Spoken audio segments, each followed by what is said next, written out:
Subscribe करें और bell दबाएं ताकि कोई खबर रह न जाए।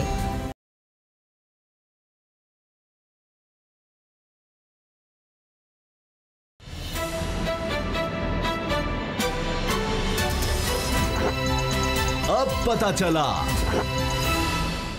बिस्मिल्लाहिर्रहमानिर्रहीम, अस्सलाम वालेकुम। मैं हूं मोहम्मद उसामा गाजी और आप देख रहे हैं अब पता चला।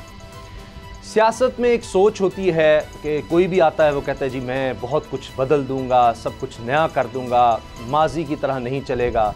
ये हमने हर हुकूमत में देखा है, ख़ास तौर पर कि जी IMF के कर्ज़ों में जकड़ दिया, हम जब आए तो ख़जाना खाली था, वही बातें। इमरान खान साहब जब आए तो इन्होंने बिल्कुल सोचा कि एक नई तर्ज़ की सियासत करेंगे, लेकिन आहिस्ता आहिस्ता कुछ चीज़ें होती हैं जो हकीकत पसंदी कहलाती हैं। मिसाल के तौर पर देखिए कि जिन लोगों के ख़िलाफ़ इमरान खान साहब तकारीर किया करते थे उन्हीं के साथ इत्तिहाद भी करना पड़ा, और जिनमें आप देखते हैं MQM है, हत्ता कि काफ लीग है, दीगर जमातें भी शामिल हैं। अब ताज़ा खबर जिससे आज हम प्रोग्राम का आगाज़ करेंगे वो ये है कि एक दफ़ा फिर काबीना में रद्दोबदल हो रही है और लोगों को एडजस्ट किया जा रहा है।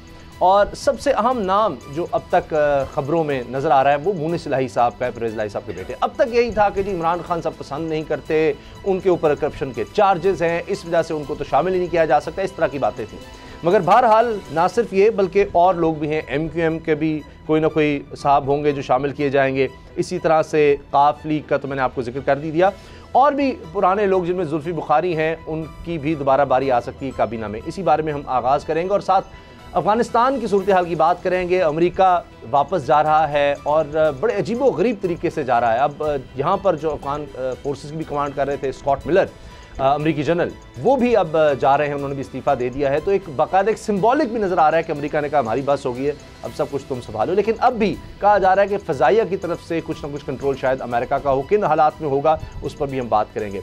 बाबर डोगर साहब मेरे साथ हैं। बाबर डोगर साहब, ये जो हम देख रहे हैं ख़ासतौर पर मुनीस इलाही साहब का नाम अब दोबारा आ रहा है, इसको हकीकत पसंदी कहें, ज़ाहिर है हुकूमत चलानी है, सियासत करनी है। एक तरफ मैं अभी देख रहा था इमरान खान साहब ने प्रोटोकॉल वापस ले लिया 7 वज़रा से, स्पीकर कौमी असम्बली डिप्टी स्पीकर से कि जी सिक्योरिटी कम कर दी, 2-2 लोग सिर्फ मिलेंगे। उस पर शीरी मज़ारी साहब ने एहतजाज भी किया। एक तरफ हमें इस तरह के इक़दाम नज़र आते हैं कि प्रोटोकॉल नहीं लेना, ये नहीं वो नहीं, लेकिन दूसरी तरफ इसको हकीकत पसंदी कहें कि सबको एडजस्ट भी करना है। काबीना का इतना बड़ा साइज़, हर कुछ अरसे बाद उसमें तब्दीली और इत्तेहादियों को एडजस्ट करना। उसामा साहब 3 साल हुकूमत को गुजर गए हैं, अब काउंटडाउन स्टार्ट हो चुका है। अब तो ये है कि आगे इलेक्शन का, ये हो सकता है अगला साल इलेक्शन का साल हो। अब एक चीज़ तो क्लियर है कि अलायंसेस जो है, नए नए अलायंसेस बन रहे हैं। पीछे जो अलायंसेस हैं वो आगे चलेंगे या नहीं चलेंगे, ये चीज़ें भी जो है ये सारी डिसाइड हो रही हैं। तो काफ लीग और PTI जो थी, इन्होंने पिछले 3 साल अलायंस में रहे हैं। पिछला इलेक्शन अलायंस में लड़ा। चौधरी जो थे उनके खिलाफ PTI ने कोई कैंडिडेट नहीं दिया। चौधरी परवेज़ लाई, चौधरी मोहम्मद लाई, इनके और तारिक बशीर चीमा के खिलाफ PTI ने अपने कैंडिडेट्स भी ड्रॉ किए थे। और ये उसके बाद जो भी रिजल्ट आया, चौधरी को ऊपर 5 सीटें मिली, नीचे 10 सीटें मिली। इनका कोलेक्शन है। पंजाब में अगर PTI की गवर्नमेंट है तो वो चौधरी परवेज़ लाई की वजह से है। इसी तरह से सेंट्रल में भी PMLQ जो है वो गवर्नमेंट को सपोर्ट कर रही है। तो शुरू में कुछ इख्तिलाफात थे, चौधरीयों को बेतहाशा शिकायत थी। चौधरी परवेज़ लाई जो थे उनको शिकायत थी कि जी गवर्नमेंट ने हमसे जो वादे किए थे वो पूरे नहीं किए, हमारे कोटे के जो डेवलपमेंट के फंड थे वो हमें नहीं दिए गए, हमसे जिन ऑफिसर्स के तबादलों के वादे किए गए थे वो नहीं किए गए, इसके साथ साथ जो मिनिस्ट्रीज़ के वादे किए गए थे वो नहीं किए गए। इमरान खान जो थे, प्राइम मिनिस्टर इमरान खान किसी सूरत में भी मोनीस इलाही को मिनिस्टर बनाने के हक में नहीं थे। आपने देखा कि बड़ा प्रेशर आया उन पर। कई दफ़ा चौधरी जो थे उन्होंने आंखें भी दिखाई, लेकिन वो इस चीज़ पे डटे रहे कि मोनीस इलाही को कैबिनेट का हिस्सा नहीं बनाएंगे। इश्यूज़ यहाँ तक चलेगी कि मोनीस इलाही जो थे वो ओपनली ट्विटर पे या सोशल मीडिया पे इमरान खान की पॉलिसीज़ को टारगेट करते रहे, उनको क्रिटिसाइज़ करते रहे। इसके बावजूद कि वो कोलिशन पार्टनर थे, इसके बावजूद कि फेडरल गवर्नमेंट में उनके पास तारिक बशीर चीमा जो हैं वो उनके मिनिस्टर थे, इसके बावजूद कि उनके वालिद स्पीकर पंजाब असम्बली थे, वो इमरान खान की पॉलिसीज़ को क्रिटिसाइज़ करते रहे।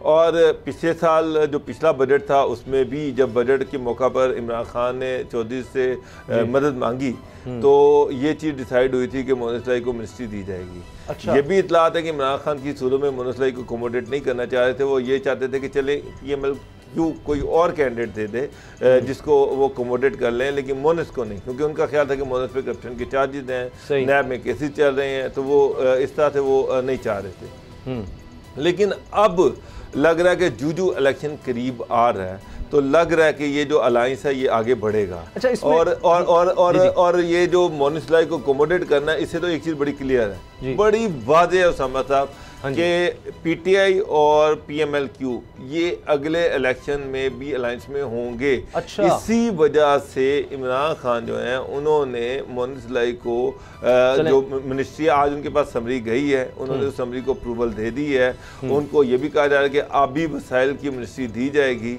तो मेरा ख्याल है कि इमरान खान जो पहले शायद ये सोच रहे थे कि पीटीआई को अगले इलेक्शन में शायद अलायंसेस की जरूरत ना पड़े, अब उनको ये रियलाइजेशन हो गई है कि उनको अलायंसेस की जरूरत पड़ेगी और इस पड़ेगी। जी तो इसी वजह से उन्होंने मोनिस लाई को भी अकोमोडेट किया है। एमक्यूएम का भी प्रेशर है, वो भी उसको देख रहे हैं। कराची में पीटीआई अभी तक तो इस तरह से डिलीवर नहीं कर सकी, और इस तरह इंटीरियर सिंध में जिस तरह से हम समझ रहे थे कि शायद पीटीआई पेनिट्रेट करेगी, वो नहीं कर सकी। तो लग रहा है कि जीडीए के साथ भी अगले इलेक्शन में पीटीआई जो है वो अलायंस में जाएगी। अच्छा, बलूचिस्तान अवामी पार्टी को भी शायद एक वजारत मिल जाए, लेकिन आपने बहुत जो मेरे जहन में सवाल थे उनका काफ़ी जवाब दे दिया, लेकिन फिर भी गुफ्तगू को दिलचस्प बनाने के लिए 3 अगर मैं ऑप्शंस आपके सामने रखूँ कि ये तब्दीलियाँ किस लिए हैं या क्या इसके असरात होंगे। गवर्नेंस बेहतर करना इसलिए होता है कि आप बेहतरी लेकर आएँ, काबीना में इन्हीं लोगों ने काम करने होते हैं। दूसरा ये कि 1.5 साल मजीद जो है इसको सही तरह से स्मूथली पूरा किया जाए। तीसरा अगले इलेक्शन की तैयारी। तो आपने तो ये कहा है कि अगले इलेक्शंस के लिए भी ये चीज़ है। देखिए उसामा साहब, ये जो कैबिनेट के अंदर कैबिनेट में इजाफा करना है, इसका गवर्नेंस से कोई ताल्लुक नहीं है। एक चीज़ जहन में रख लें, इसका गवर्नेंस से कुछ लेना देना नहीं है। मगर आबी वसाइल की उनको मिनिस्ट्री दी जा रही है, गवर्नेंस जो है उसके लिए चेंजेस करने के लिए या तो आप कुछ नायल मिनिस्टर जो है उनको निकालें। नहीं, जुल्फी बुखारी साहब वापस आ रहे हैं, अब तक ये इतलात है, क्योंकि लगता है कि वो जो रिंग रोड वाला मामला था रावलपिंडी में, उसमें कुछ खास साबित नहीं हो सका। तो इस वजह से वो इल्ज़ाम जुल्फी बुखारी साहब पर आ रहा था कि उनकी फैमिली के लिए फ़ायदे के लिए उसका डिज़ाइन चेंज किया गया, तो इसलिए शायद उनकी भी वापसी हो रही है। बलूचिस्तान अवामी पार्टी को भी एडजस्ट किया जा रहा है, तो इससे वो भी खुश हो जाएंगे। ये जुल्फी बुखारी को वापस लाना ये ठीक है, क्योंकि वो खुद चले गए थे। देखिए, जुल्फी बुखारी को इमरान खान खुद लेके आए थे। जब ये रिंग रोड प्रोजेक्ट आया तो सोशल मीडिया पे भी बड़ा शोर मचा, चैनल्स पे भी शोर मचा। उसके अलावा मैंने खुद रिपोर्ट्स पढ़ी हैं, तो इसमें तो कोई इब्हाम नहीं है कि जुल्फी बुखारी के जो रिलेटिव थे उनकी कुछ हाउसिंग सोसाइटी थी, वहाँ से रिंग रोड गुजर रही थी, तो उसमें उनको अकोमोडेट किया गया। इसमें कोई दूसरी राय नहीं है। इवन जो अब कमिश्नर जो आए हैं, रावलपिंडी के नए कमिश्नर हैं, उन्होंने भी कुछ ऐसे हिंट्स दिए जिससे लग रहा है कि जुल्फी बुखारी को अकोमोडेट किया गया। जुल्फी बुखारी ने यह भी कहा था कि वो उनके खिलाफ कोर्ट में जाएंगे। तो ये चीज़ें तो चल रही थी, लेकिन उसामा साहब यहाँ पर बेताशा मिनिस्टर हैं जिन पर नैब के चार्जेज हैं, करप्शन के चार्जेज हैं, लेकिन उनको भी अकोमोडेट किया गया, उनको बाद में भी रख लिया गया। तो जुल्फी बुखारी को भी अकोमोडेट कर दिया जाएगा। यहाँ पर कौन सी ऐसी उसूली सियासत हो रही है? बेताशा ऐसे अभी भी कैबिनेट में मिनिस्टर बैठे हुए हैं जिन पे उंगलियां उठती हैं कि वो गवर्नेंस का कोई ताल्लुक ही नहीं है। ऐसे तो नहीं हो सकता। काबीना के मेंबर्स, अगर मुनिस लाही साहब फर्ज करें आते हैं, उनके पास एक पॉलिटिकल लेगेसी है, एक बैकग्राउंड है। परवेज लाही साहब ने पंजाब में बहरहाल बहुत से काम ज़बरदस्त किए, 1112 है, एजुकेशन के हैं, दीगर बड़े काम थे, कुछ हॉस्पिटल के हवाले से दीगर चीज़ें थी। लेकिन तो मुनिस लाही अगर आकर अपनी मिनिस्ट्री में परफॉर्म करते हैं तो एक ग्रूमिंग तो होती है। ऐसा नहीं कि वो इतने अरसे से बैठे हुए थे, उनको चांस नहीं मिल सका, तो अब वो अगर आए तो चीज़ों को क्यों नहीं बेहतर कर सकते? आखिर हमने कई जगहों पर बेहतरी देखी है, कई मिनिस्ट्रीज़ में हमने देखा है। अब वज़ीर ख़ज़ाना नए आए हैं, बहुत सी चीज़ें अच्छी हुई हैं। मुराद सईद के बारे में कहा जाता है उन्होंने बहुत से अच्छे काम किए हैं। इस तरह दीगर लोग हैं। अगर अच्छा मिनिस्टर आए, काम करे, डिलीवर करे, तो बहुत कुछ अच्छा हो सकता है। इसमें कोई शक नहीं है उसामा साहब के चौधरी मोनिस लाई जो हैं वो चौधरी ख़ानदान के वारिस हैं, उनके पॉलिटिकल हेयर हैं, और वो उनकी सियासत को आगे लेके जाएंगे। और अगर उनको कोई चांस मिलता है तो वो कोशिश करेंगे वो डिलीवर करें। अब चौधरी प्रियलाई जो है स्पीकर पंजाब असम्बली हैं, तो कोई ऐसी मुझे तो कोई ऐसा डिफरेंस नज़र नहीं आया जो उन्होंने यहाँ पर अब डिफरेंस हुआ हो कि ना बहुत ज़बरदस्त परफॉर्म कर लिया है। या अजमल चीमा साहब, जो चीमा साहब हैं, उनके फेडरल मिनिस्टर हैं, तो मुझे वो भी कोई ऐसी ख़ास काबिल ज़िक्र परफॉर्मेंस तो नहीं है, और अभी वसाइल उनको दिया जा रहा है, उसमें मुझे नहीं लग रहा कि परफॉर्मेंस का इतना स्कोप होगा। देखिए गवर्नेंस के मेन इश्यूज़ क्या हैं? गवर्नेंस के मेन इश्यूज़ ये हैं कि आपके सूबे डिलीवर कर रहे हों जो आपके अंडर हैं। KP के या पंजाब में जो गवर्नेंस के हालात हैं वो आपके सामने हैं, कितना को वो डिलीवर किया जा रहा है वो आपके सामने है। उस्मान बुज़दार की परफॉर्मेंस आपके सामने है, KPK के चीफ मिनिस्टर की परफॉर्मेंस आपके सामने है। इनको चेंज कर दिया जाता, यहाँ पे चीफ सेक्रेटरीज को चेंज किया जाता, ये वो तो नज़र नहीं आ रहा। यहाँ पर इमरान खान खुद कह चुके हैं कि वो ब्यूरोक्रेसी की परफॉर्मेंस से खुश नहीं है। अभी कल रात को बेतहाशा ब्यूरोक्रेट्स के तबादले यहाँ पर हुए हैं और कुछ को फेडरल गवर्नमेंट में सरेंडर किया गया। बेतहाशा डिप्टी कमिश्नर के बाबर साहब एक ये बता दें कि क्या ये आखिरी रद्दबदल होगी या इससे पहले के इलेक्शन आए मजीद हो सकती हैं? काबीना मतलब अब रद्दोबदल तो ये नहीं हुई, आप रद्दोबदल का लफ्ज़ ही गलत इस्तेमाल कर रहे हैं। ये तो इजाफा होगा, मगर किसी को निकाला तो नहीं जा रहा, किसी की मिनिस्ट्री चेंज तो नहीं की जा रही। ये तो नए मिनिस्टर जो है उनको इंडक्ट किया जा रहा है कैबिनेट में, और कैबिनेट का साइज बढ़ाया जा रहा है। तो इमरान खान साहब तो पहले जो कैबिनेट थे उनको भी क्रिटिसाइज करते रहे हैं कि जनाब शहाना जिंदगी है, बेतहाशा अखराजात हैं, ये है वो है। जब आप बड़ा साइज रखेंगे तो मिनिस्टर जो है उनकी रिक्वायरमेंट्स जब उससे खर्चे भी बढ़ेंगे, तो कैबिनेट का खर्चा तो बढ़ेगा, और परफॉर्मेंस जो होनी है वो आपके सामने ही है क्या होनी है। तो अब अल्टीमेटली कोलिशन गवर्नमेंट है, कोलिशन गवर्नमेंट के ऊपर जो है प्रेशर बेतहाशा होता है। हर कोलिशन पार्टनर ये चाहता है। मिनिस्टर बन के क्या कुछ हासिल होता है कि इतनी जो दौड़ लगाई जाती है? ठीक है MNA MP आप बनते हैं कि चलें जी कसर रसूख होगा, ये सब कुछ होगा, तो मिनिस्टर बन के क्या मिल जाता है? कि एक वो गाड़ी मिल जाती है, एक प्रोटोकॉल होता है, एक आपको ज़िंदगी में याद रहता है कि जनाब मैं मिनिस्टर रहा हूँ एक पाकिस्तान का, ये सब कुछ होता है जिसके लिए इतनी दौड़ लगाई जाती है, इतना कुछ किया जाता है, जी हमें नहीं एडजस्ट किया जा रहा, गिर जाएंगे, ये हो जाएंगे, ये सब कुछ होता है। या इसके अलावा मरात मिलती हैं, आपको फंड्स मिलते हैं, या अगर मैं सबकी बात नहीं कर रहा, लेकिन होता तो है कि मिनिस्ट्री मिल जाए तो आप बहुत से खांचे भी लगा सकते हैं, ये भी कहानी होती है। देखिए उसामा साहब, पहली बात तो ये है कि आपको एक गाड़ी मिल जाती है, एक प्रोटोकॉल लग जाता है, उसके बाद आपको एक ऑफिशियल, आपको एक ऑफिस मिलता है, आपको स्टाफ मिलता है, आपको बजट मिलता है, आपका एक डिपार्टमेंट होता है, डिपार्टमेंट में बेतहाशा वैकेंसीज होती हैं, आप बहुत सारे लोगों को अकोमोडेट कर सकते हैं, अपने हल्के के लोगों को वहाँ पर अकोमोडेट कर सकते हैं, उनको नौकरियाँ दे सकते हैं, और काबीना का हिस्सा हो जाते हैं, कर सकते हैं, काबीना का हिस्सा बन जाते हैं, आपकी आवाज़ सुनी जाती है। तो बस फ़र्क तो पड़ जाता है कि आप एक गवर्नमेंट का एक डिसीजन मेकिंग बॉडी का भी हिस्सा बन जाते हैं। सही है, तो वो ये इज्जत और वक़ार की एक निशानी समझा जाता है। असद खरल साहब, ये एक दफ़ा फिर हो रहा है, मैंने रद्दोबदल कहा, बाबर साहब कहते हैं रद्दोबदल नहीं, ये इजाफा है। ठीक है जी, इजाफा है, कभी इजाफा कभी रद्दोबदल, ये क्या है? क्यों इमरान खान साहब की मजबूरी हो जाती है कि हर कुछ अरसे के बाद या तो लोगों को बदला जाए या नए लोगों को शामिल किया जाए, कभी उनसे कोई नहीं खुश होता। हर बजट से पहले ये होता रहा है, लेकिन इस दफ़ा ये पोस्ट बजट हम देख रहे हैं कि ये मज़ीद इंडक्शन हो रही है।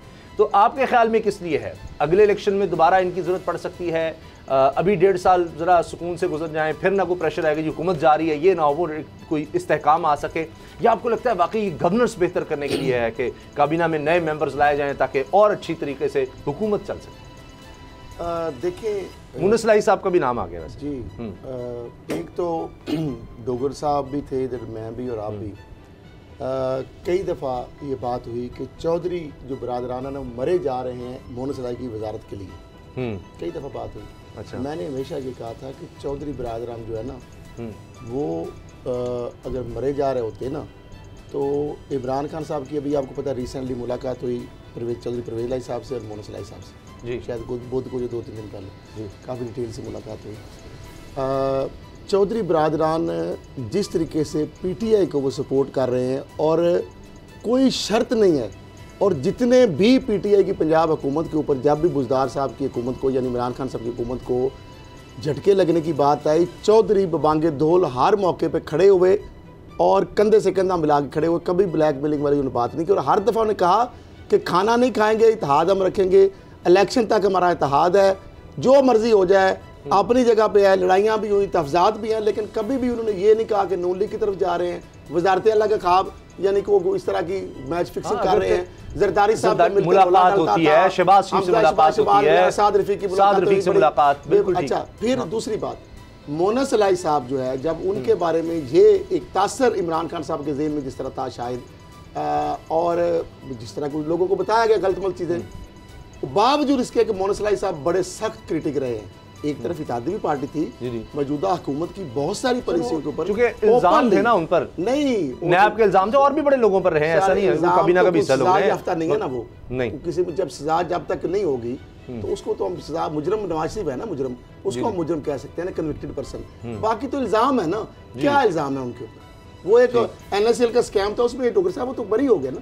तो शुगर वाले में भी गालिबन उनका नाम आता है। 2,500 बंदा है वो, बटासोर सटा ग्रुप, फलाना ग्रुप, डिगरा ग्रुप, ओ ग्रुप, ओ ग्रुप। ये इमरान खान साहब खुद आपका ख्याल है सोच रहे हैं कि चलो किस लिए फिर मुनीस सलाई को किस लिए ला रहे हैं? उसमें खुसरो मुख्तियार को फार कर दें, हाशिम जो वक्त को फार कर दें, फिर मतलब इल्जाम जिनके ऊपर इंक्वायरी डोगर। सर अगली खबर पर जाना है, फिर मुनीस सलाई को किस लिए लाया जा रहा है? अगर काफली का प्रेशर भी नहीं है उनको, मैं आपको बताता हूँ मैं क्यों लाया जा रहा है।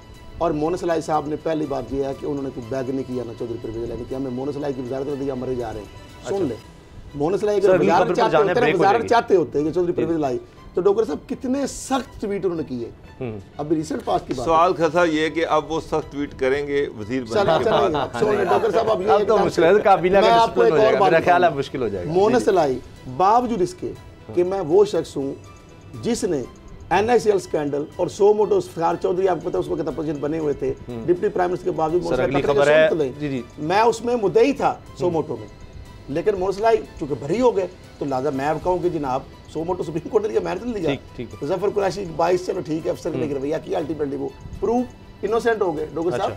ठीक है, अब मामला ये है कि मोहन सलाई को इसलिए इमरान खान साहब, इमरान खान साहब को जब पता चला, खुद अपने तौर पर उन्होंने तहकीक की कि यार ये बंदा जो है जिसके बारे में मुझे गलत मत रिपोर्ट है, क्योंकि यही बेड़ा गर्क हुआ है। अच्छा, अब मैं बता दूं, डोगर साहब बताए, डोगर साहब मोहन सलाई क्या गलत चॉइस हो सकती है इमरान खान की? आम अगर लहरे खैरे नथु खैरे जो है एक इलेक्टेड रिप्रेजेंटेटिव है नंबर 1, ठीक, चौधरियों के एक मतलब अहम एक समझो जानशीन जिस तरह है, यहाँ पे तो फड्डा जानशीनी का मरियम शबाज फलां, वहाँ पे कोई फड्डा नहीं है। चौधरी शुजात और परवेज इलाही एक ही है, और चौधरी खानदान पूरों का अगर नुमाइंदा है तो उसमें यह नहीं है कि शाफे निकल आएगा, राफे निकल आएगा, फलां निकल आएगा।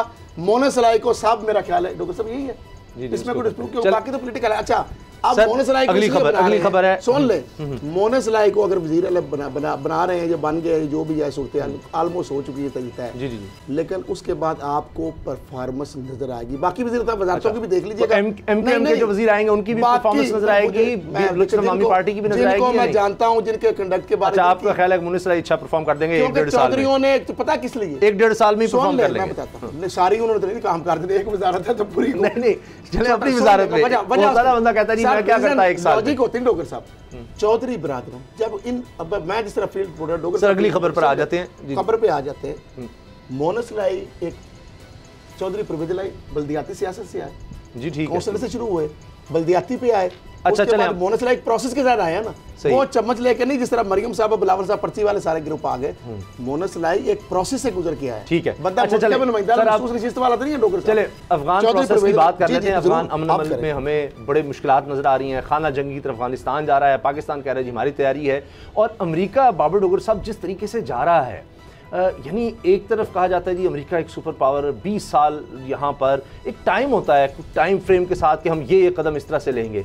अब तो ऐसे लग रहा है कि कोई जैसे उनका कोई प्लान ही नहीं था, आने का था, जाने का, और 20 साल बहुत होते हैं कि हमने निकलना किस तरह है। अब पता लगा जी अमेरिकी कमांड अफगान हुकूमत के सुपुर्द कर दी है, कैसे आप सुपुर्द कर दे? वो उनसे तो अपना आप संभालना नहीं जा रहा, जाना नहीं, तो निकलना नहीं, भागे जी, भागे, रात की तारीकी में भागे डोगर साहब। हाँ जी, इसको तो मुझे बताएं क्या अफगान हुकूमत मुकाबला कर सकेगी तालिबान का?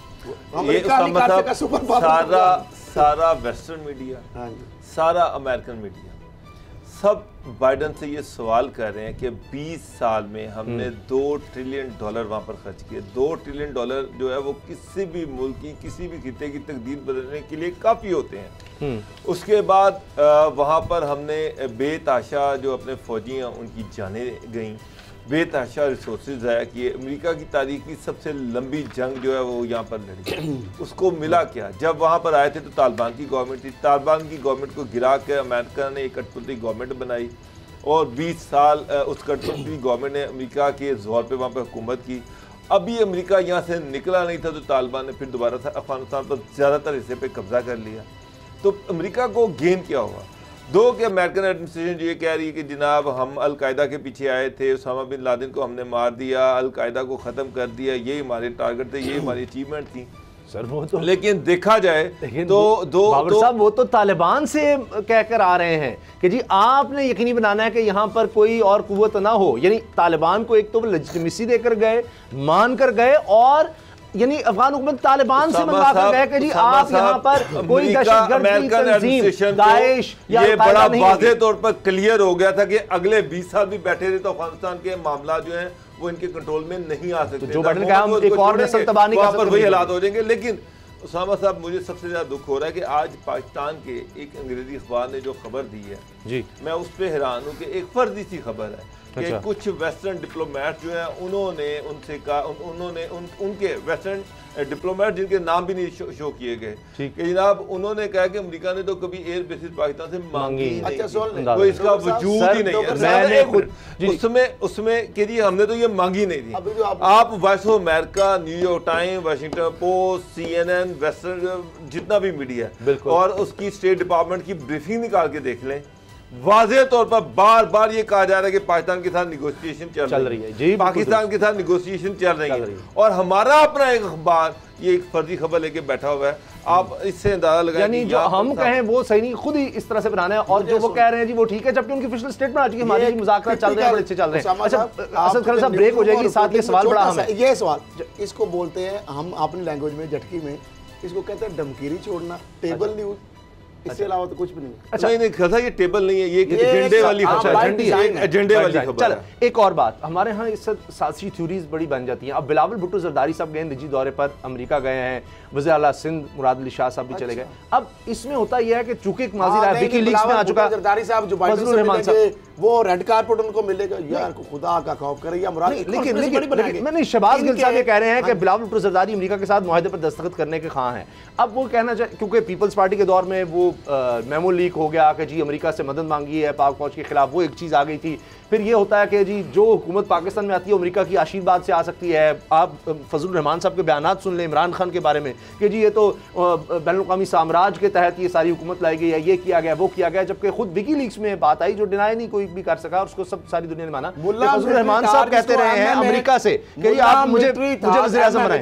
नहीं, मुल्ला मिलिट्री था जिसको MM कहते थे, ठीक है, वो अमेरिका की आशीर्वाद से आया था KPK में जब हुकूमत बनी थी, डोगर साहब जिसको कहा जाता था। अच्छा दूसरी मौलाना फजलुर रहमान साहब विकीलीक्स के अंदर जो बात आप कर रहे हैं वो यही कह रहे थे। नहीं तो क्या अब ये बिलावल भुट्टो साहब अमेरिका से ये जो कह रहे हैं हुकूमत की तरफ से जी कि जी वहाँ नौकरी लेने गए हैं, ये वही बात है कि जी अमेरिका को हाथ रख दे तो पीपल्स पार्टी की गवर्नमेंट आ जाए, बिलावल को तय कर ले। क्या बड़े बड़े जुगादरी दो किस्म की सियासी थ्योरी आएंगी।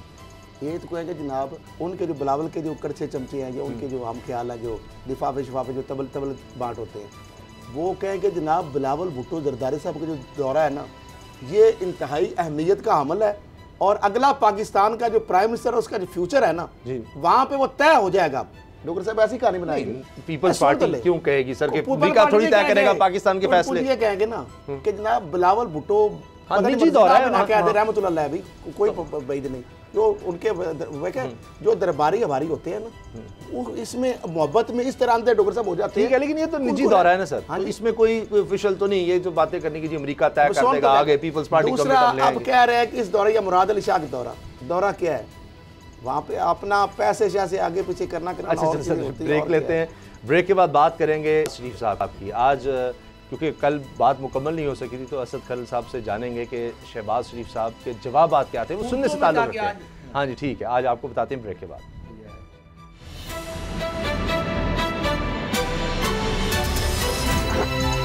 अब पता चला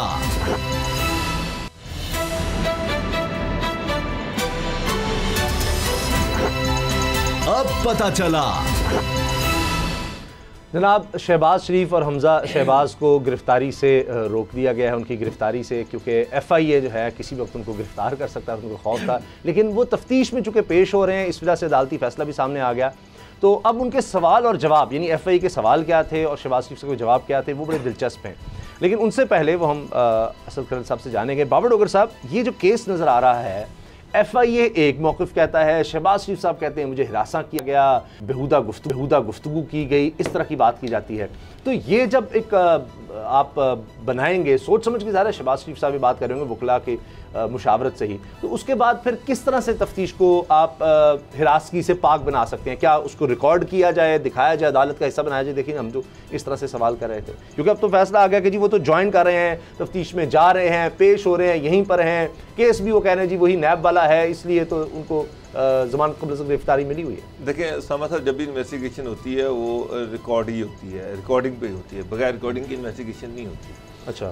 क्योंकि उन्होंने जो इन्वेस्टिगेट करते हैं तो उन्होंने उसका रिकॉर्ड रखना होता है कि जनाब ये हमने कहा और ये इसका जवाब आया, ताकि अगर मुद्दई बाद में भाग जाता है मुल्ज़िम तो कहीं ना कहीं ये रिकॉर्ड पेश किया जाए। 104 बयान तो मुकर जाने से आगे हाँ, लेकिन खैर साहब वो रिकॉर्डिंग में अब जहाँ तक शहबाज शरीफ साहब की बात है, चाहे वो सुप्रीम कोर्ट हो, चाहे जैसे साकिब निसार हो, चाहे नैब कोर्ट हो, चाहे लाहौर हाई कोर्ट हो, चाहे FIA हो, चाहे कोई भी कोर्ट हो, चाहे उनकी प्रेस कॉन्फ्रेंस हो, उन्होंने एक तकरीर रट ली। तकरीर नहीं हो, मेरा वो रटी हुई तकरीर जो है हर जगह पे पढ़ देते हैं। सवाल ये है कि उनसे अब खरल साहब अभी आपको बताएंगे ये सारे सवाल जो उनसे पूछे गए और जवाब क्या आया। सवाल गंदम, जवाब चना। नहीं, केसर वाली बात बड़ी मजेदार है। उन्होंने केसर चला रहे थे कि मैंने ये काम किया, मैंने ये इतनी बचत, इतनी बचत, एक किताबचा जो है पूरी किताब जी उन्होंने पेश की अदालत में कि मैंने ये काम किए। अब मुझे कभी समझ नहीं आता नहीं पूछ रहे ये तो यही कोई मुझसे पूछे, मैंने कोई करप्शन किए, कोई मुझसे पूछे कि भाई तुम्हारे अकाउंट में इतने पैसे हैं, तुम्हारे मुलाजमों के नाम पे इतने पैसे हैं, तो मैं यहाँ कहूँ जी मैंने यहाँ पे प्रोग्राम में बैठ के तो कौम का अरबों रुपया बचाया। मैंने इस स्टोरी से इतना बचाया, करप्शन का बताया, करप्शन का बताया। अब मुझे बताएं इन 2 सवालों के सवाल का उस सवाल से क्या तालमेल है? अच्छा, सवाल वो पूछ रहे हैं कि तुम्हारे अकाउंट में ये ट्रांजैक्शन हुई हैं, तुम्हारे घर के खर्चे इस तरह से चल रहे हैं, तुमने ये प्रॉपर्टी कर दी है, और जवाब ये वाकई शरीफ आदमी है, भोले हैं, इनोसेंट है सर, पता नहीं। तो ले जी मैं कल 6 पढ़े थे, 7वें सवाल शुरू हो जाते हैं। जी खुद कह रहे, मैं नहीं कह रहा, FI नहीं कह रही। अच्छा, एक दूसरे को फंसा रहे थे खुद ही। हुसैन नवाज ने क्या क्या एडमिट करके फंसा दिया। अल्हम्दुलिल्लाह हमारे हैं जी ऑनर्स ना आप देते तो स्यापा पड़ा रहता। वो जो कौमी असेंबली में तकरीर की, ये है वो जराए, ऐसे गया स्क्रैप से ये गया वो गया। 2 अगस्त 1998 की लैंड रिसीव अदालत में कहते हैं वो सियासी बयानात थे। वो 2 अगस्त 1998 की लैंड रिसीव 99 वाली किताब सुप्रीम कोर्ट तो लगी हुई थी, तो अल्हम्दुलिल्लाह ने मान लिया, वरना 2006 में कतरी ये वो सारा फंस गया ना। अब 7वें से उर्दू में सामने जनाब नाज़रीन किया, और चूंकि बहुत बरीक है माजरत से मैं कोशिश करूंगा जल्दी पढ़ लूं, अरसा मेरे पास जरूर होता तो मैं करता। चले मैं थोड़ी मैं बाद में कोशिश करूंगा। 7वें सवाल से, क्योंकि 6 पढ़ रहे थे इंग्लिश में, आज आम पाकिस्तानी जो है हर बंदे के लिए 7वां जी हमजा शहबाज जो है, जल्दी से मैं पढ़ूंगा जी डोगर साहब। हमजा शहबाज रमजान शुगर मिल्स के CEO है थे, लेकिन उन्होंने सलमान शहबाज को सारी जिम्मेदारी मुंतकिल कर दी। क्या आप इससे मुतफिक हैं? शहबाज शरीफ जो हमजा या सलमान से पूछे, मुझे इनके साथ कोई सरोकार नहीं। उस तेले तो नहीं है बेटे, मुझे शक पड़ने लगा। चलो नहीं, जबकि वो खुद मुख्तार उधर दाता पोता कहानी, उधर सलमान शहबाज से पूछे, भाइयों का भी नहीं पता। अच्छा आगे वो खुद मुख्तार थे। 8वां सवाल जी, सलमान शहबाज, मलक मकसूद चपड़ासी और सैयद अहमद ताहिर नकवी जो मॉडल टाउन में आपके बंगले की तमीर की निगरानी करते थे, क्यों 2018 में मुतदारा इमारात से मफरूर हो गए? क्या ये सारे यहाँ इस लेन देन की वजाहत करने में नहीं होना चाहिए? शहबाज शरीफ जवाब, इनसे पूछें वो मफरूर क्यों, आप मुझसे ये सवाल क्यों पूछ रहे हैं? तो तमीर की निगरानी जो हो रही थी। सवाल नंबर 9, मुश्ताक चीनी वाला कहता है कि इनके खातों में सिर्फ 20% रकम चीनी की खुफिया आमदन से 20 अरब कहाँ से आए? ये शरीफ खानदान से पूछें, आप क्या कहते हैं? शहबाज शरीफ जवाब, मैंने अपनी पूरी ज़िंदगी में मुश्ताक चीनी वाला से सॉरी क्यों नहीं मिला, आप मुझसे क्यों पूछ रहे हैं कि इसने क्या कहा? 10 नंबर सवाल जी। अच्छा 10 नंबर, अच्छा जी, मैं 10 नंबरी सवाल है ना। और number 10, Aurangzeb Bhatt chairman beautification committee Gujarat ने कैसे क्यों और आपको 10 मिलियन रुपए के चेक दिए जो एक चपड़ासी गुलजार खान मरहूम के अकाउंट में जमा करा दिए गए? अच्छा, खुशकिस्मत लोग मरहूम अकाउंट में। शहबाज शरीफ जवाब, मुझे अल्लाह को पता बैंक ने सेठ टक्कर मार दा, मेरे पैसे वापस दो जनाब, कितने चले गए? रौला पे करोड़ इनको क्यों दिया? अच्छा सुन तो लो शहबाज, अगला शहबाज शरीफ का जवाब पता नहीं को निकालने बीच में को पढ़ लेना, ऐसे अपने तरफ ना 22 ना और रिपोर्टिंग मारी। शहबाज शरीफ जवाब, मुझे चपड़ासी गुलजार खान या औरंगजेब भट्ट से कोई लेना देना नहीं। अगला सवाल कहते हैं, अगला सवाल करें। अच्छा 11वां, वो पैसे जमा करा रहा है, इनको 1 करोड़ रुपया शहबाज शरीफ को दे रहा है और कहते हैं और मुझे इनके भट्ट साहब जो हैं वो शहबाज जी को 1 करोड़ रुपया दे रहे हैं, जो कि गुजरात ब्यूटिफिकेशन जो कमेटी है उसके हेड हैं। तो वो होना तो चाहिए था कि पार्टी फंड में जाते। उन्होंने वो अपने एक मुलाजिम जो कि मरहूम हो गया उसके अकाउंट में और पैसे में मरहूम के निकल भी आए, मुर्दा पैसे आकर नेल निकाल भी लेता है, आपको पता है। और वो बंदा जो गलती से चले गए थे वो मांगता भी नहीं, वो बाद में वो उसके अकाउंट से ये पैसे हमजा वो ऐसे आगे लेरिंग और ये कहते हैं हमें पता ही नहीं क्यों। और शहबाज भी कहता है ना, जरदारी एक ही लाइन है ना कि पापड़ वाले से पूछे, फलूदे वाले से पूछे, आपको क्या भाई। नवाज शरीफ कहता है 7 से ज्यादा आमदन थे आपको। इसका मतलब दूसरों के नाम पर थे, एक्चुअली नहीं के थे बेसिकली। अच्छा, बेनामीदार नायब तो ये बेनामीदार लेरिंग यही काम करते हैं, यही फ्रॉड है, नौसरबाजी और लेरिंग करना, छुपाना। अच्छा जी, PISP वही जो पोलिटिकल रिस्पॉन्सिबिलिटी से मुंसलिक एक अकाउंट ने 84 मलक मकसूद और चौधरी शुगर मिल के खातों में रकम मुंतकिल कर दी, क्या ये मनी लॉन्ड्रिंग है? शहबाज शरीफ, मुझे खबर नहीं थी कि शुगर के कारोबार में क्या हो रहा है। एक बाकी तो बड़ी खबरें किताबचे लेते, एक बार फिर मुझसे ये सवाल पूछने में क्या फ़ायदा? साथ थोड़ा सा डांट। अच्छा, हैरानगी की बात ये है कि ना इनको पता कि शुगर 8 अरब क्या हो रहा है, ना इनको पता कि बेटे कौन सा बिजनेस कर रहे हैं, ना इनको पता कि अकाउंट में पैसे कहां से आ रहे हैं, ना इनको पता कि इनके मुलाजिमीन के अकाउंट में पैसे कहां से आ रहे हैं। और ये वज़ीर आला पंजाब है, 25 अरब रुपए का नहीं पता। ये वज़ीर आला पंजाब। मेरा जाती ख्याल यह है कि वकला ने समझा कर भेजा है कि आपने किसी चीज का नहीं कहना, मुझे नहीं पता। ज़बानी केसर चल पड़ती, जा को बात करता है एकदम से और 250 मनसूबे गिरने देने आते फर डोगर साहब कहते आके। देखिए शहबाज शरीफ साहब क्या करते थे, मैं नहीं जानता, मैं नहीं मानता। तो उन्होंने वो वकीलों ने मेरा ख्याल है सिखाया है कि आप कह दें बाकी अदालतों में हम संभाल लेंगे, आप सिर्फ जाके आपने हर चीज से सवाल और जवाब सुन ले तो बड़ा मजा आता है। वैसे शहबाज शरीफ, मुझे खबर नहीं थी कि अच्छा एक और पूछे 8 वो कहते हैं 12वां सवाल, 8 अरब रुपए जायद के स्प्लिट डिपॉजिट छोटे कारोबार फर्जी जमा दीगान से चपरासी और क्लर्कों खातों में जमा कराए गए, क्या ये मनी लॉन्ड्रिंग है? शहबाज शरीफ जवाब सुनते जाएं, डिक्टेशन भी साथ दे रहे हैं ऐसे उंगली ला के।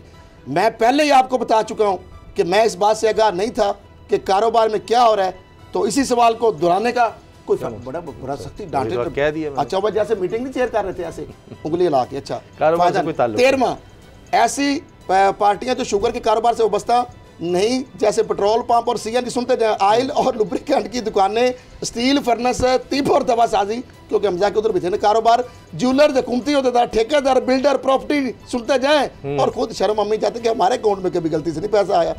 शायद अल्लाह करे को किसी के आ जाए गलती से और बंदा तो टकरा मारेगा बैंक में जाके मेरे पैसे कटो। अच्छा, प्रॉपर्टी एजेंट, जूतियाँ और कपड़े की दुकानें, कोई नहीं छोड़ा जी, टायर शॉप्स, PCO और फोटो स्टॉप ने सैकड़ों मिलियन इन अकाउंट्स में जमा कराए।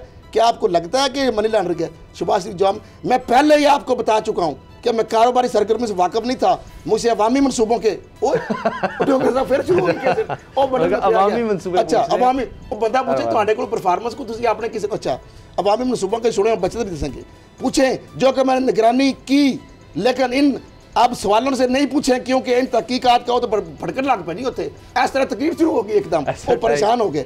जलालत में आगे सुन ले, क्या सियासी। अच्छा जी, मुख्तलिफ फरीकों के जरिए इन खातों में जमा करवा गया 25 अरब को निकलवा लिया गया आपके जेरे जमीन चले जाने वाले फ्रंट मैनों के जरिए। शुभ है कि ये रकम नगर इस्तेमाल हो या हुई या बुंडी वाला के जरिए बैरून मुल्क मुंतकिल कर दी। क्या कहते हैं शहबाज शरीफ, जो आप मुझे रमज़ान शुगर मिल इसके अमूर से कोई लेना देना नहीं, मेरे बेटे आज़ाद है, मैं किसी से भी कारोबार। सलमान आगे 15 वाली सलमान शहबाज शरीफ को आपकी रहायशगाह 96 है जहाँ पर शहबाज शरीफ हमजा भी लुके और छुप गए और नैब को जाने दिया गया और वहाँ पर तमाशे लगे। मैं हिस्सादार नगद पैकेट क्यों मिले, नगद पैकेट को दूसरे मकामात पर जो मुंतकिल करने में फरूर से तैयार नकवी क्या करता है? शहबाज शरीफ जवाब आपने वजाहत किया कि ये सारे सवाल सलमान शहबाज तैयार नकवी पर इल्जाम आयद करता है, मुझ पर नहीं, मैं इस पर कोई तबसरा नहीं करूंगा। अगला सवाल करें, अगला सॉरी जल्दी मल्टीमीडिया इसका मुझे नहीं पता करें। मुझे अहम सियासी सरगर्मियों शिरकत का वादा कर रहा है कि इसने हमर मेरा और अपना वक्त ज़ाया ना करें। उधर उनके जल्दी कह रहे हैं कि मैंने बड़ी अहम सियासी। अच्छा, आपके खानदान में थोड़ा ब्रेक के बाद 3-4 सवाल अगर इजाजत मैं बोल दूंगा तो मजे बड़े लेंगे आप जनाब। बुनियादी चीजें असेंबली में ना ब्रेक है, एक चीज चलती है कि जवाब पड़ा हुआ तस्लीम किया जाए, तो एक दफा सवाल का जवाब एक ही काफी है, बाकी तो ठीक है भाई। आखिरकार जनाब अब वो लोग जो कहते थे सिलेक्टर्स ने सिलेक्ट किया है, ये है एस्टैब्लिशमेंट, अब वो सब कह रहे हैं कि जी ये सारा सियासतदानों का कसूर है, सिविल बालादस्ती का फुकदान जिम्मेदार सियासतदान। कौन कह रहा है, दिलचस्प कहानी है, ब्रेक के बाद।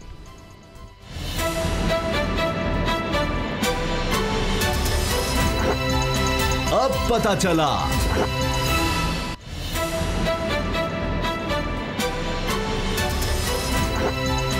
अब पता चला।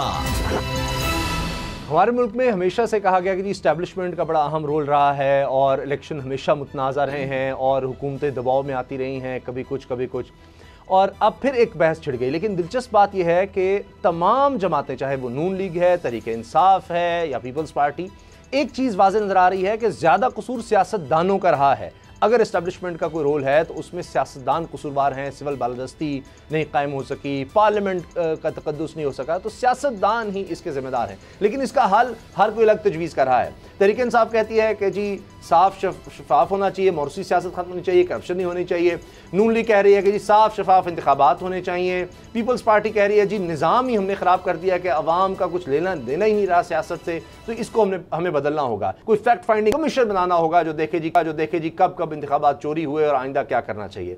अच्छा, ये बातें होती हैं, बैठते हैं और उसके बाद उठकर चले जाते हैं, खिलाफात हो जाते हैं, किसी चीज़ पर इकट्ठे नहीं होते। मिसाल के तौर पर इंतखाबी इस्लाहात का अगर किया जाए, जी इलेक्शन कमीशन किस तरह से करना है, यही पीपल्स पार्टी नून लीग थे जिन्होंने ये मौजूदा जिस तरह से सेटअप है, इंतखाबात होते हैं या इलेक्शन कमीशन है, ये इन्होंने बनाया। इलेक्शन कमीशन आइन का हिस्सा है, उसके बावजूद इतराज़ात होते रहते हैं। तो बाबर डोगर साहब, अब ये सॉफ्टवेयर अपडेट होने की बातें हो रही हैं, ख्वाजा आसिफ साहब खुद कह रहे हैं, फिर ख्वाजा आसिफ साहब डरा भी रहे हैं कि हालात बड़े ख़तरनाक हैं, कुछ भी हो सकता है अफगानिस्तान में, मैं वज़ीर दिफा रहा हूँ। और सबसे मज़े की बात वो कहते हैं हम सब ने गलतियाँ की हैं और ये है कि अब हम सब मिलकर दोबारा लोगों के पास जाएं। ये क्या हो रहा है बाबर डोगर साहब, कैसे इसका हल निकलेगा? ये तो मुझे लग रहा है ये अगले इलेक्शन भी मुतराज़ा होने, जो भी जीता दूसरी जमातों ने, तहरीक इंसाफ भी शायद ये भी कहने लग जाए ये सारा इस्टेब्लिशमेंट ने करवाया। देखिए उसामा साहब, एक चीज़ तो क्लियर है, पीपल पार्टी या नून लीग अगर ये अगला इलेक्शन हारते हैं तो ये इलेक्शन के रिजल्ट को कभी भी तस्लीम नहीं करेंगे। हिसाब कहेंगे धांधली हुई। अब ये सबसे आसान काम जो है वो ये कहना है कि जी धांधली की वजह से हम हार गए। असल इशू ये है कि धांधली अगर हुई है तो उसको आप इस्टेब्लिश करें। आपके पास अदारे हैं, आपके पास इलेक्शन कमीशन का ऑफिस है, आपके पास हाई कोर्ट है, आपके पास सुप्रीम कोर्ट है, सुप्रीम कोर्ट तक आप जा सकते हैं। आपके पास अगर सबूत हैं वो सामने लिखे हैं। खाली ये कह देना कि धांधली हुई। फिर दूसरी बात ये है कि ख्वाजा आसिफ साहब ये कह रहे हैं कि जनाब इस्टेब्लिशमेंट जो है उसमें हमारे वो लोग जो खुद जो हार जाते हैं, मायूस हो जाते हैं, वो इस्टेब्लिशमेंट की तरफ देखते हैं, वो खुद उसको बुलाते हैं, हमारे अपने लोगों का कसूर है। मियाँ नवाज शरीफ साहब जो है वो भी बार बार पाकिस्तान की हिस्ट्री बयान करते हैं कि कहाँ कहाँ इस्टेब्लिशमेंट जो थी उन्होंने किस तरह से जमहूरियत पे शबखून मारा। लेकिन मेरा एक सवाल है कि उन चेहरों को भी तो आइडेंटिफाई किया जाना चाहिए जिन्होंने इस्टेब्लिशमेंट के साथ मिलकर जमहूरियत पे शबखून मारा। चाहे वो अयूब खान का दौर था, चाहे वो जनरल ज़िया का दौर था, कि जनरल ज़िया के दौर में वो कौन से लोग थे जिन्होंने भुट्टो की इलेक्टेड गवर्नमेंट के ख़िलाफ़ साजिश की, जिन्होंने जनरल ज़िया का उसको सपोर्ट किया, उसके साथ चले, उनके चेहरे सामने आने चाहिए।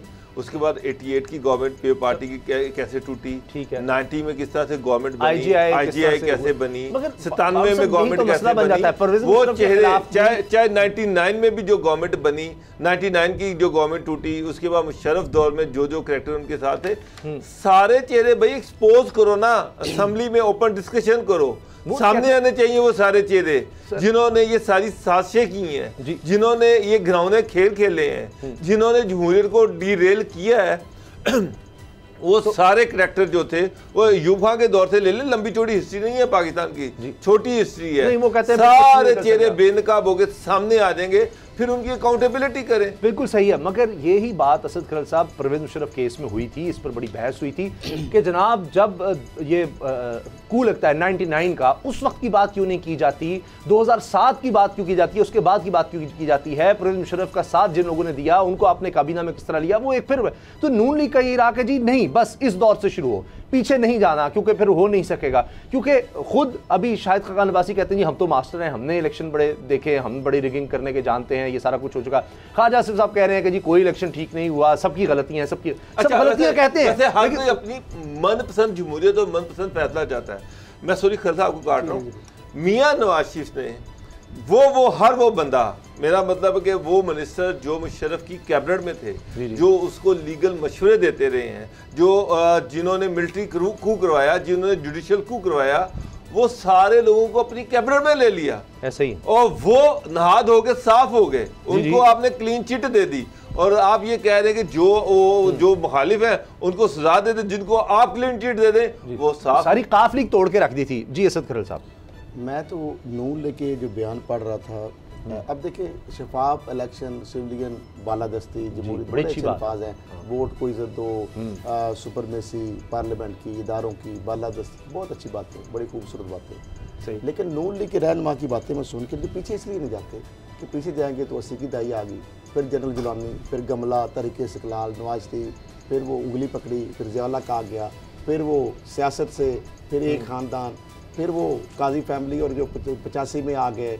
नवाज शरीफ साहब किस तरह, और जो वहाँ पे कहा था वो सोना मुंडा कि ये कौन है, वो सारी कहानी, और जनरल जिलानी जब ज़िया-उल-हक ने कहा किला कायम है, वो सारी बड़ी कहानी है, किस तरह पहुँचे और मियाँ शरीफ किस तरह ले गए, उनको समझ आ गई कि ये दरवाज़ा है सियासत में ऊपर जाने का। मुझे सिर्फ एक बता दें, एक सवाल का जवाब, 7 सगे भाई थे मियाँ शरीफ के, मियाँ शरीफ बाद बंदरे जो काम नहीं करते थे मेहनत मजदूरी का, 2 भाई है, एक पहले आया भाई, मैं नाम भी बता देता हूँ, मैं तुमको वाइन कर दे के आने जाती हूँ। एक भाई जो है वो 25 पैसे की मजदूरी उसने शुरू की, ये ऑटोबायोग्राफी मैंने लिखी नवाज शरीफ की, मतलब मैं लिखी है नवाज शरीफ, सारी कहानियाँ लिखी है उसमें, सारी समझ ली। उसके बाद दूसरे भाई को ले आया कि यार देखो पाकिस्तान में तो ये बड़ा, उस वक्त तो हिंदुस्तान को प्री पार्टीशन की बात कर, ये रेलवे के साथ बर्फ कारखाना लाहौर आ गए, फिर रेलवे खा गया पूरा सारा, और उसके बाद स्क्रैप ड्यूटी अपनी आना तो 1500 की ड्यूटी 500 पे आ जानी, परसों अपना जब माल छोड़ जाना फिर 1500 की बजाय 2500 पे चले जाने, कंप्यूटर खत्म हो गए, लोहा सारा इधर गाल लिया। और नवाज शरीफ को पता कुछ अब मान रहे हैं गलतियां हुई हैं उनसे, अब मान रहे हैं ना, अब नून लीग मान रही है, टीम आने के लिए कुल्ली बांध के उधर से पाकिस्तान रेलवे से आने के लिए। खरल साहब ये तो अप्रिशिएट कर रहे हैं जी, गलतियां हम सबसे गलतियां हुई हैं। इसके बाद देखिए इलेक्शन कमीशन को जिस तरह 10 का इलेक्शन में अप्रिशिएट किया गया है, तो क्यों नहीं हो सकता? के रहनुमा ने फौज के जनरल हेडक्वार्टर जीएच को हवाला दो, तो मुल्क को बहरान जैसी सियासतदान पिंडी की तरफ देखते रहे तो हुए कहाँ सूरत हाल का सामना करना पड़ेगा। सियासतदानों ने फौजी हुकूमतों के लिए क्या किरदार किया कर।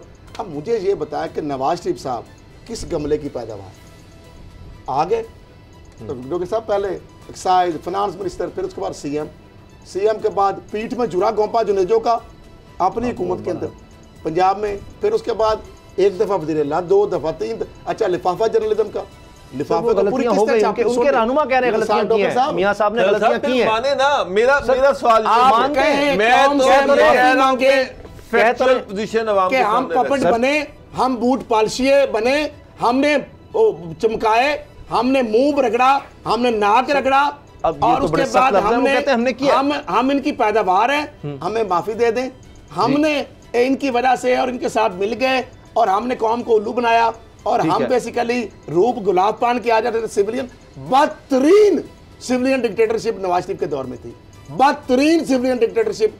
अब हल क्या है, वो तो खुद कह रहे हैं गलतियां मान के आगे कैसे बढ़ना है सर, अब आगे कैसे बढ़ना है? आज का इलेक्शन कमीशन बड़ा उनको अच्छा लग रहा है, तो इसी को आगे बढ़ा। नून लीग को कहते हैं 10 का इलेक्शन में मिसाली किरदार था, अच्छा चंद हफ्ते पहले उसके बाद एहतजाज हो रहा था, घेराव हो रहा था सिलेक्शन कमीशन का, और वही उसमें कोई तब्दीली नहीं आई और वो बड़ा अच्छा हो गया। तो ये इलेक्शन हर हल्के के इलेक्शन से बढ़ता रहेगा। अभी आजाद कश्मीर के इलेक्शन है, उसमें वहां इलेक्शन आजाद कश्मीर का है, वो इनके अंदर टाइम खत्म हो गया। एक लाइन सिविलियन बालादस्ती की बात करते हैं, मैं इमरान खान साहब को भी इसमें रखता हूँ कि आप सारे मिलके बैठ के बात तो कर नहीं सकते, और बात सिविलियन बालादस्ती की करते हैं, बात जमहूरियत की करते हैं। जब आपस में बैठ ही नहीं सकेंगे आप, तो फिर किसी और को आगे कैसे चलेगी? सियासतदानों को खुद बैठकर फैसले करने हैं। प्रोग्राम देखने का शुक्रिया, इजाजत दीजिए, अल्लाह हाफिज।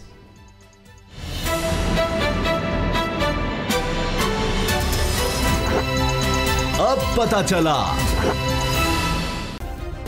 सब्सक्राइब करें और बेल दबाएं ताकि कोई खबर रह न जाए।